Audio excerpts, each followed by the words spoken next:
Good morning, Ohio. It's James Lewis of This Dream House here with Paul Solotaroff inside the empire, the true power behind the New York Yankees.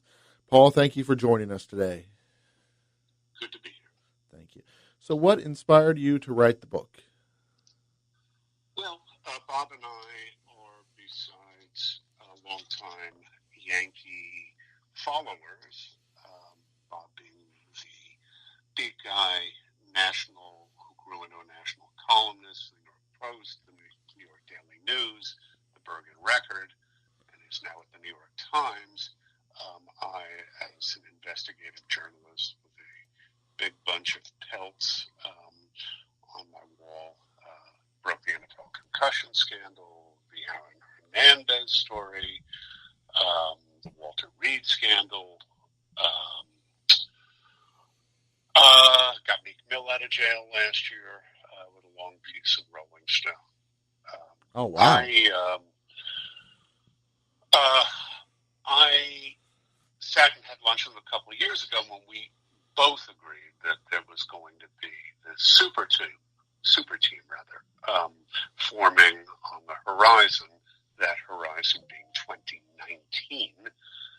And then lo and behold, the Yankees went to within a game of the World Series in 2017, and we scrambled to put together a pitch a year early and get in front of Yankee team executives starting a year ago, January.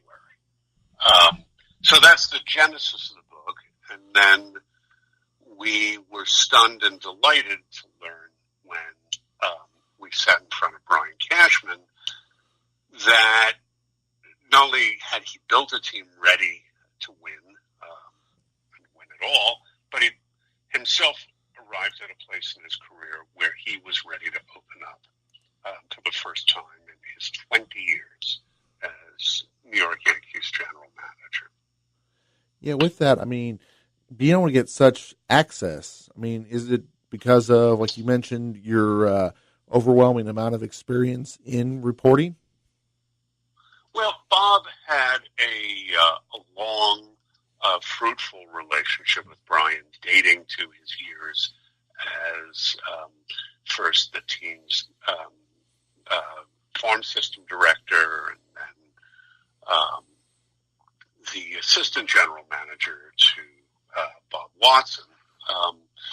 And Brian knew, trusted, and respected Bob as a guy who never burned a source and who knew more about baseball than, any other beat writer or columnist, by virtue of the fact that Bob played the game in college at a high level, was the ace of his staff in college, and faced and struck out Ron Darling a bunch of times. So he was brilliantly positioned to write this book, and I just brought, my language skills and my capacity for diving deeply into a story, which paid big dividends. Turned out Cashman was not only ready to start unloading on Derek Jeter, getting even for Jeter's, how shall I put this, boorishness and lack of gratitude, but also ready to tell the truth about the dissipation of his relationship with Joe Torre, who won 4 World Series as Yankee manager in the 90s, and the dissolution of his relationship with Joe Girardi, the Yankee manager who took the team to within a game of the World Series in 2017. And we just took the ball and ran with it.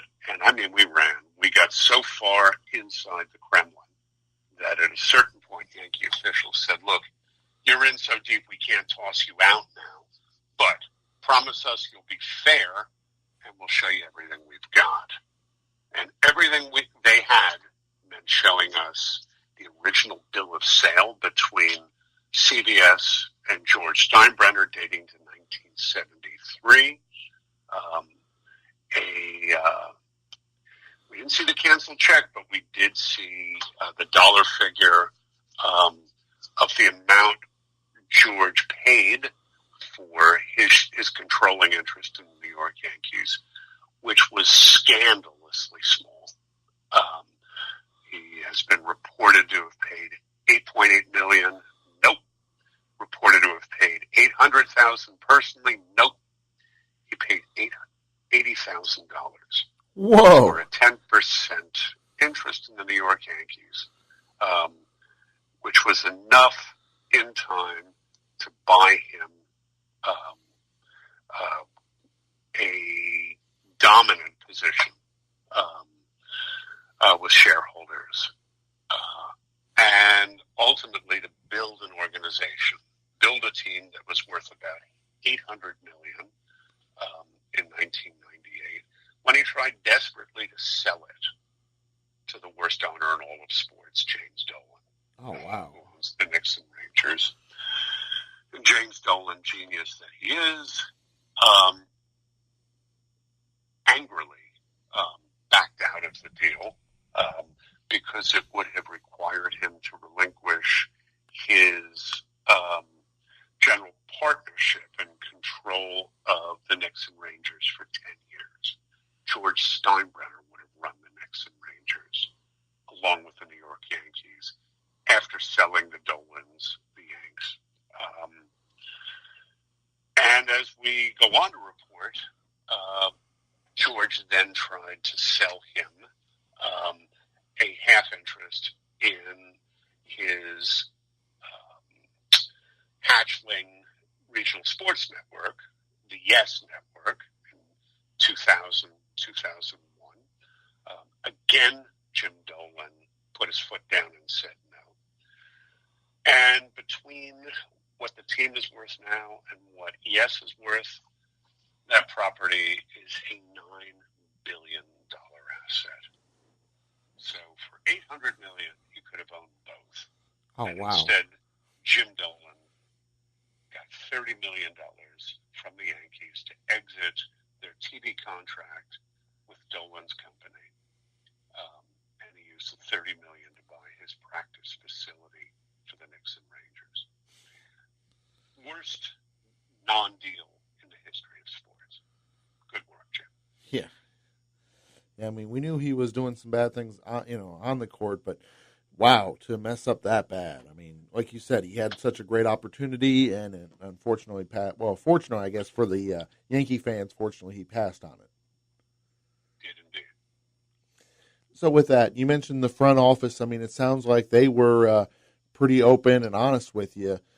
Say, for example, Hal Steinbrenner. What was the conversations with him like? We found him to be the nuclear opposite of his father.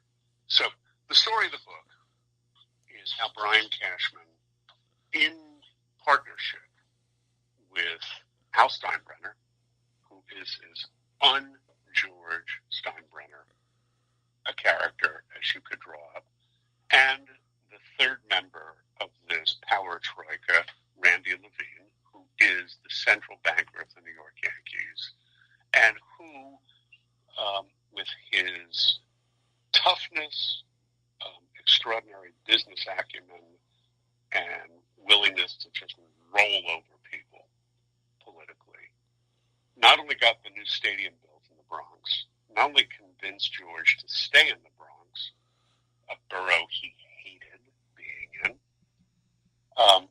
but got the Yes Network on the air over the fierce resistance of what was essentially a cable cartel in New York.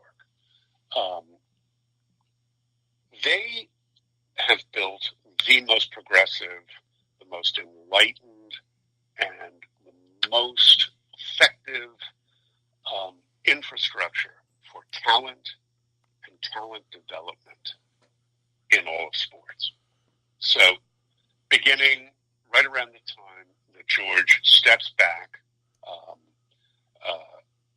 out of complications of what would later prove to be dementia, and Hal is drafted to take his place as general managing partner, the Yankees began to hire and build this huge network of additional scouting, international, national, amateur, national, pro scouting, to build the most leading edge quantitative analysis team, sports science team, sports psychology team, and this has never been talked about before, building out cultural assets for the kids that it signed from the Dominican Republic, Mexico, Venezuela, Puerto Rico, rivaled by no one. They learned when they opened their academy in the Dominican Republic in the early 2000s that many of the kids they were signing were functionally illiterate, not in English, but in their native tongue, Spanish. And so their academy became as much a remedial school for the 3 R's as it did for baseball skills. And that was a huge step forward, but the Yankees soon realized that they needed to continue the process once those kids got off the plane in Tampa, where the Yankees had built this giant development complex across the street and down the block from the George M. Steinbrenner Field, where the Yankees play their exhibition games. So the Yankees have essentially set up a sprawling middle and high school for these kids, so that young men who come to them reading at 3rd, 4th, 5th grade level essentially come out of their development system with GEDs, in many cases literally.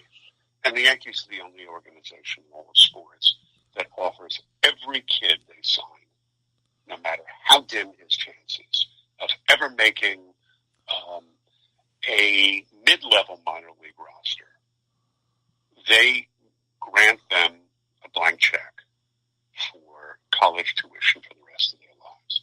Oh, wow. And as anybody who has worked in baseball will tell you, you sign 50 kids a year. Well, they sign hundreds, but for every 50 you sign, you might actually send 2, 3, 4 of those kids up the chain, and maybe one of them sees the major leagues. So most of those kids are signed as fodder, because the kids who have a legitimate chance of playing in the majors have to play with someone in Tampa and levels beyond. Yeah. So that's who the Yankees have become, and nobody knows that. Oh, and wow. That's what this book reports. Yeah, that is amazing. That it seems like they actually care about the players and are helping change their lives. Deeply so.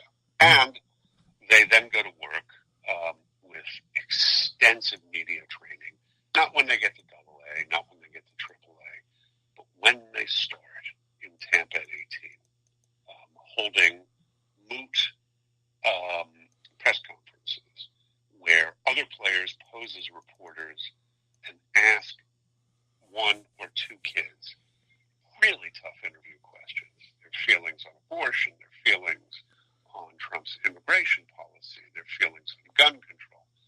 And these kids learn how to talk like Yankees, so that by the time they get to the majors, they're Aaron Judge. Oh, wow. So, are the Yankees still the most famous, most successful, and wealthiest sports franchise in the world? By a vast margin. So, we dug deep into the finances of not just the Yankees, but of Major League Baseball. Turns out that the Yankees have essentially double the annual revenue of the second wealthiest team in baseball. They reported close to $700 million last year in income, and that doesn't count a number of revenue streams that only they have access to, but which are not subject to baseball's luxury tax or revenue sharing tax. And that gives them the ability to continue to spend gobs of money away from the field. You know, there isn't a salary cap in baseball, but as we see now, there might as well be. You know, teams are running away from big ticket free agents. And, you know, here we are a couple weeks into the season, and, Dallas Keuchel hasn't signed a contract. You know, he's one of a number of guys who, in years past, would have been able to name his price. And so what the Yankees are doing is developing this foolproof system by which they analyze, project, and sign kids from Latin America and increasingly from other countries, Japan, who are likeliest to have projectable careers. And, you know, there are limits on how much they can spend, but each year they make trades, not for other players, minor league players, but for their their bonus slots in the international amateur draft. So they'll pick up an extra $3, $4, $5 million in addition to the $8 or $10 million that they're allowed to spend by Major League Baseball, and use that additional money to sign 2 or 3 really high leverage prospects. Oh, wow. Nobody else does these things but the Yankees. Wow. So it sounds like, I mean, they're definitely doing the right things, or, sounds like they are changing the game of baseball and playing it in a different way than everyone else is. Well, they're certainly changing the way they do business. So, notably, this winter, they did not go after Machado. They did not go after Bryce Harper. And we knew back in October they weren't going to. Cashman confided in us that they weren't going near either of those guys. This is increasingly now a team that rewards and retains its own best young players. And they've already begun the process, signing Severino up, their best young pitcher, signing Aaron Hicks, their near all-star quality center fielder. There will be other deals you'll hear about in the next year or so involving Aaron Judge, Gleyber Torres, Miguel Andujar. They're in conversations to extend Dylan Betances long-term. They're no longer in the business of overpaying for other people's players. That model is dead. The Yankees are now in the business of finding, grooming, and keeping their own homegrown talent. Oh, wow. So is that kind of philosophy went with coaching as well? Is that why they hired Aaron Boone without any experience? It is in large part, yes. They decided after years of having the bad father, Joe Girardi, a guy who had next to no rapport with his players, that the quality that they valued most in their next manager was an ability to command the respect and the loyalty of millennials. Coaching millennials is different in kind from anything a manager has ever had to do before. And we're seeing this now in every sport. We're seeing it in football with the Odell Beckhams and, the Antonio Browns. We're seeing it in basketball. And we're really beginning to see the power of it in baseball, where you simply can't manage with an iron fist anymore. You must develop personal relationships with your young players, and you must feed and water those relationships every day. And Boone is brilliant at doing that. Wow. So it sounds like things are definitely, if not for all of baseball, at least for the Yankees, changing dramatically. Indeed, and the Yankees were behind the curve because Cashman was sabotaged at every turn by George in his attempts to modernize the team in the early 2000s. And he made it a condition of his ongoing tenure with George's successor that he be allowed not only to modernize the team, but to lead the revolution, not chase it. And that's what they have done. And that, I'm afraid, is that. I have another call. No problem. I was just about to say what social media and what website should fans follow you at? I'm not on social media, Les, but my co-writer Bob Clappish is. You can find him on Twitter.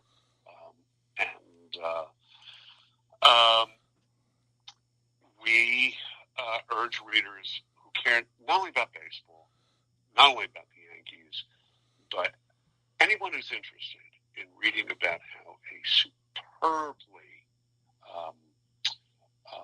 modern and thoughtful corporation goes about the business of reinventing itself. I'll close by saying that Brian Cashman took over as first mate of the Queen Mary in 1998, and under his stewardship has converted this legacy vessel into a super yacht that does 100 knots an hour, has a helipad, and is in global contact with all assets around the world.